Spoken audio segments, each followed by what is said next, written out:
गर्मियों की चटक धूप में जंगल हरा भरा और जीवंत लग रहा था। पेड़ों की शाखाएं झूम रही थीं और चारों ओर पक्षियों की चहचहाहट गूंज रही थी। इसी खूबसूरत जंगल के एक कोने में रहते थे तीन अच्छे दोस्त, गिन्नी चींटी, चीकू गिलहरी और गप्पू टिड्डा। गिन्नी और चीकू ने गर्मियों की शुरुआत से ही सर्दियों की तैयारी शुरू कर दी थी।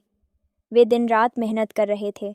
कोई सूखे पत्ते बटोर रहा था, कोई दाना इकट्ठा कर रहा था। चीकू फुर्ती से पेड़ों पर चढ़ उतरकर मीठे फल जमा करती, जबकि गिन्नी लाइन में चलकर अनाज के दाने लाती और अपने घर के भंडार को भरती जाती। लेकिन गप्पू, वो तो मस्ती में मग्न था। वह कभी बांसुरी बजाता, कभी नदी में तैरता और कभी तितलियों के साथ नाचता। उसने एक बार भी मेहनत नहीं की। एक दिन गप्पू पेड़ की शाखा पर झूलता हुआ गिन्नी से बोला, इतनी मेहनत क्यों गिन्नी? देखो ना, कितना प्यारा मौसम है। चलो ना, गाओ, नाचो, मस्त रहो। गिन्नी ने मुस्कुराते हुए जवाब दिया, गप्पू, अभी मेहनत का समय है। जब सर्दियाँ आएंगी और जंगल बर्फ से ढक जाएगा, तब यही अनाज और लकड़ियाँ काम आएंगी। चीकू ने भी गप्पू को समझाया, मौसम हमेशा एक जैसा नहीं रहता दोस्त, वक्त रहते तैयारी ज़रूरी है। लेकिन गप्पू ने दोनों की बातें हल्के में ली और अपनी मस्ती में मग्न रहा। उसने सोचा, जंगल में इतना कुछ है, कभी भूखा नहीं मरूंगा। दिन बीतते गए। गिन्नी और चीकू ने मिलकर अपने घरों में भरपूर भंडार जमा कर लिया। उनका छोटा सा घर अब लकड़ी, अनाज, फल और सूखे मेवों से भर चुका था। उधर गप्पू का घर खाली पड़ा था, न लकड़ियाँ, न खाना, न कोई योजना। अचानक मौसम ने करवट ली। हवाएं तेज चलने लगीं, बादल घिर आए और जल्द ही बर्फ गिरने लगी। जंगल की हरियाली गायब हो गई, पेड़ सूख गए, झरने जम गए और चारों ओर सन्नाटा छा गया। गिन्नी और चीकू अपने घर में आराम से थे। आग जल रही थी, गरम खाना था और कहानियों की महफिल सजी हुई थी। वे अपने परिश्रम के फल का आनंद ले रहे थे। लेकिन गप्पू, वह ठंड से कांप रहा था। उसके पास न खाना था, न आग जलाने का इंतजाम।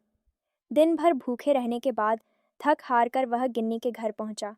दरवाजे पर दस्तक दी और कांपते हुए बोला, गिन्नी, मुझे ठंड लग रही है, भूख से बुरा हाल है। क्या क्या तुम मेरी मदद करोगी?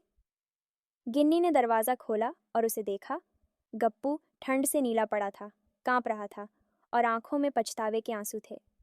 गप्पू ने सिर झुका लिया और बोला, मुझे अपनी गलती का एहसास हो गया है। अगली बार मैं भी मेहनत करूंगा। बस आज की रात बचा लो। गिन्नी कुछ पल चुप रही, फिर दरवाज़ा खोल दिया। चीकू ने उसे गरम कंबल ओढ़ाया और आग के पास बिठाया।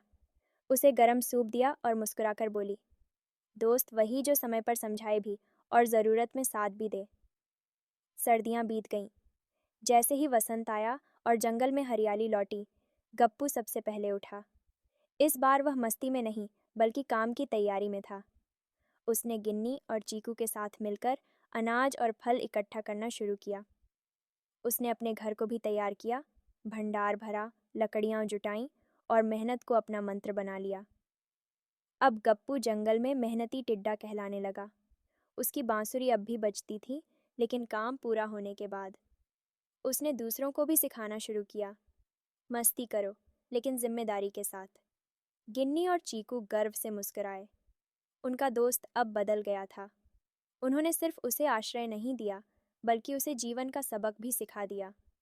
नैतिक शिक्षा, मॉरल ऑफ द स्टोरी। आज की मेहनत ही कल की सुरक्षा है। मस्ती ज़रूरी है, लेकिन जिम्मेदारी उससे भी ज़्यादा ज़रूरी होती है। और सच्चे दोस्त वही होते हैं जो ज़रूरत में साथ खड़े रहें और गलती पर सही राह दिखाएं।